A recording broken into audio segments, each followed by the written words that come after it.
Now I have the privilege of introducing our next speaker, U.S. Senator David Perdue. Senator Perdue is a dynamic leader who works constantly to promote the economic growth in Georgia. Senator Perdue began his career outside the political arena, actually as a business professional and a CEO of two great corporations. After his success in the corporate world, he decided to apply his business abilities to serve our state, and we're a better state for it.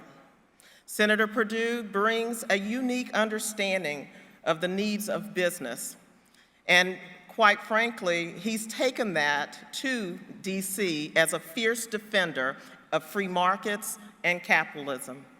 We are absolutely proud of the work that he's done and will continue to do on our state's behalf in DC, and we look forward to working with him in 2020. Ladies and gentlemen, please help me welcome to the stage Georgia's senior senator, David Perdue.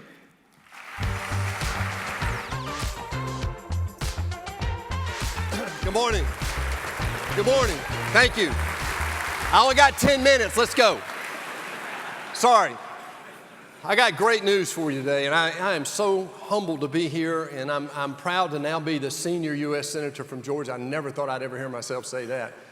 But I want us to take a minute and remember a guy who's not in our midst today. Johnny Isakson served our state for over 40 years, a great statesman.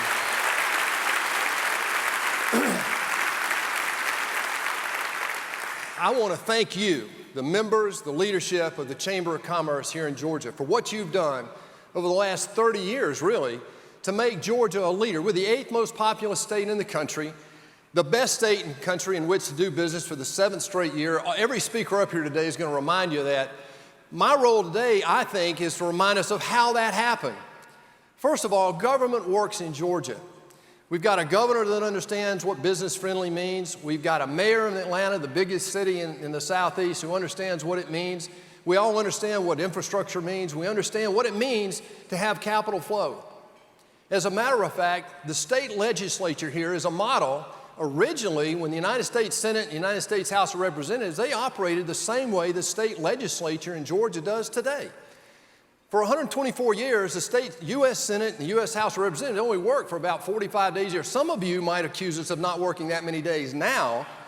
But the truth is, until 1913, when the Senate started to being elected and not appointed, they worked about 45 days a year. They passed the budget, they came home and lived under the laws that they wrote, just like our state legislators do today. They're citizen legislators. That's what the founders had in mind. This idea of a career politician is a second half of the 20th century manifestation, and it's one that does not serve us very well, I'm sorry, at the federal level. But what I want to thank you for is the past few years of economic prosperity that we've enjoyed in Georgia. As a matter of fact, in the last 75 years, the United States has enjoyed the greatest era of economic boom in the history of humankind. In the history of no party, no political party owns that responsibility and accountability for that. We have enjoyed the blessings that God has given this country. And on the back of that free enterprise system, the free market system that has served us so well over the last 75 years, and I would argue over 230 years, on the back of that, we were able to do several things. Number one, we helped rebuild the rest of the world with the Marshall Plan in Europe and Asia after World War II.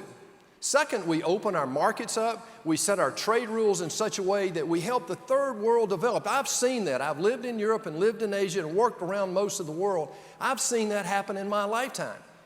And yet today, we have an active debate about what it is that we think made this happen.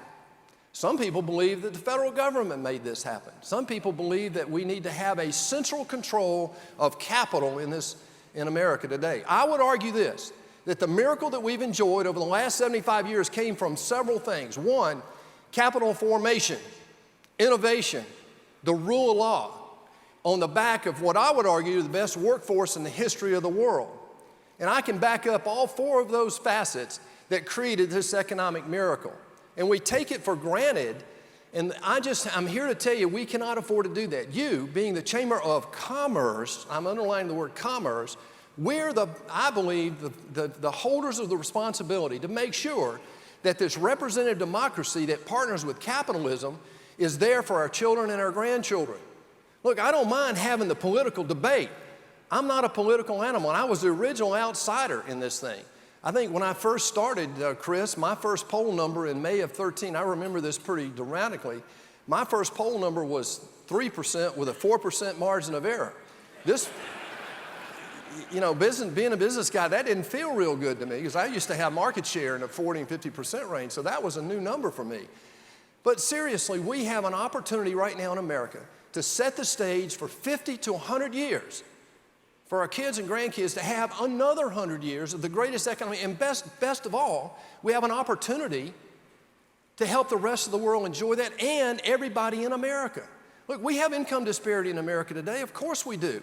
We have safety nets. We have the most philanthropic country in the history of the world today. We bring more legal immigrants into our country than any other country in the world.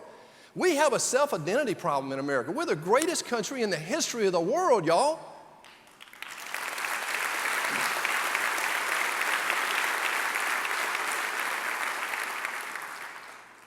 And yet, if one African-American boy in Perry, Georgia, isn't taught to read at the fourth grade, by the fourth grade, that boy probably won't graduate from high school. That's our fault. There's no excuse for that, and we can fix that.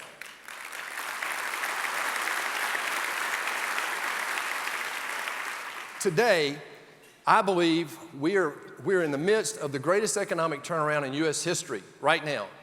After President Trump came into office, I was part of a meeting in the White House. There were 8 people there. It was the president, vice president, myself, and 5 leaders from the Senate and the House. Now, I'm not a leader in the Congress. In fact, as a matter of fact, I haven't drunk the Kool-Aid. They don't know what to do with me. So that makes me very dangerous. And so what happens is when I get called into meetings, there are no holes barred. So we decided to work on, job one was growing the economy. We had to, after a decade of slow growth, the lowest in American history, we decided that we had to get the economy going and create jobs. So we focused on regulation, energy, taxes, and Dodd-Frank. And some of this is in a bipartisan way. And I will tell you that we did those things. In a bipartisan way, we passed a Dodd-Frank bill that saved our community banks. Some of you in small towns know that we were losing 3,500 community banks in this country because of the most onerous parts of Dodd-Frank. Now look, parts of Dodd-Frank are necessary for the major money center banks in New York, but not necessarily for the bank in Hahira that had nothing to do with the debacle in 8 and 9. So we have fixed that. That was a bipartisan bill.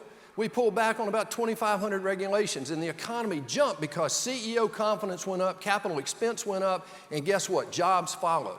Consumer confidence followed, and now we have the cycle beginning to turn of what's called the free market, free enterprise system. We passed a tax bill that makes us more competitive with the rest of the world and freed up about $2 to $3 trillion of capital stuck overseas in unnecessary tax on repatriating tax. We've gotten rid of that now, and that money's flowing back. As a matter of fact, in a $20 trillion economy that we have today, we have freed up about $6 trillion. $2 trillion on the bank balance sheets of the community banks I was talking about because of over-capital requirements that were unnecessary. $2 trillion on the Russell 1000, the largest companies in the country, because of over-regulation. All that's been freed up, and we're moving now. And the results are staggering. We have all the evidence we need in this debate about capitalism that what we believe in, free market system, free enterprise system, actually works. 7.5 million jobs have been created in the last 3 years. As a matter of fact, today, what we've exposed, and I'll get to the second phase in a minute, what we've exposed is we have the number one limiting factor on growing this economy right now is jobs. Not jobs, I'm sorry, labor. We create jobs, but the number one thing it exposed is that we don't have enough qualified workers in America. We have almost 8 million job openings right now in America and only 5 million people looking for work. It's the first time that's happened in my lifetime, guys. We can fix that, and it's being fixed as I speak. I believe right now we have the highest middle class income ever measured in the United States, the lowest unemployment in 50 years, the lowest Asian, Hispanic, and African American unemployment ever measured. And the fact that I'm most proud of is that this is a broad recovery. By broad, I mean the quartile of income that is benefiting the most from this result that we're seeing right now comes in the lowest quartile of income. They're getting benefit. And the measure of that is this. After 55 years of implementing the Great War on Poverty that was perpetrated by the Great Society in 1965, it all failed because the poverty rate in January of 2017 was basically the same as it was in 1965. While because of our trade and our trade policies, our military, and opening up our market, we've reduced global poverty in that period of time over 50%. But in America, we had not touched it. In the last 3 years, I'm just here to tell you, this is a fact, 2.5 million people have pulled themselves out of poverty because of the free enterprise system that is now free to breathe. And I'm proud of that fact.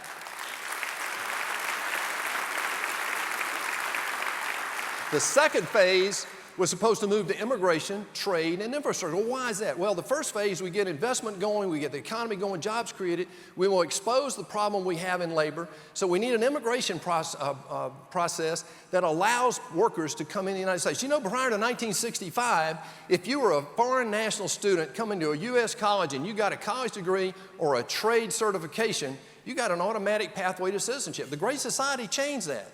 Such today, of 1.1 million people we bring into America legally, these are legal citizens that we're giving green cards to every year, 1.1 million, more than anybody else in the history of the world. 1.1 million, only 70,000 come into work. That's a problem. We can fix that. I proposed a bill in 2017 that would move us to a Canadian or Australian or New Zealand style merit-based immigration system. It didn't pass, but we're going to have another shot at it. The president's going to roll out his platform here in a couple of months, and it'll be all-inclusive. The second thing is infrastructure. Well, I tell the president right away, he had two of the best infrastructure projects going in the United States when he walked into office. One was right here in Savannah. We've been trying for 20 years to deepen that port. Right, Ben?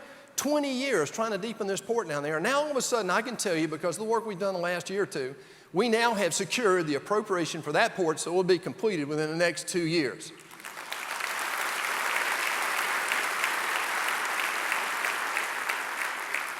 The other infrastructure we've got to work on. Mayor, the roads are getting a lot better in Atlanta. In fact, they're so good now, it seems to me, every day at 5 o'clock, half the cars in America want to come to Atlanta to drive around our roads. So we got a lot of work to do there, but there's a public-private partnership in our future that I believe can provide the way. And it's not just a federal government that's going to do that. We all have to share in that responsibility. Trade. I'm going to leave here in just a minute to try to catch a 10:30 plane out here. 13D is my seat, in case any of you are questioning that. I'm going to go back and we're going to sign the pass the USMCA law in the United States Senate today.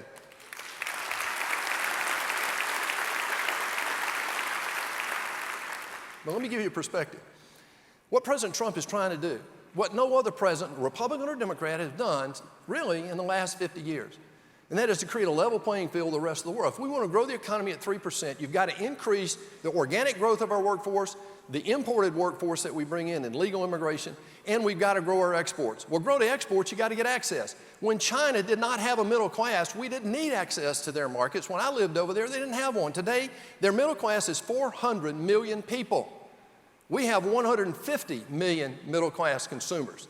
I can do that math. Of course we need access. So what we've done, we now have a new free trade agreement with South Korea, Japan, now with Canada and Mexico. We have the UK, we have Europe and Australia are all in here with agreements in principle.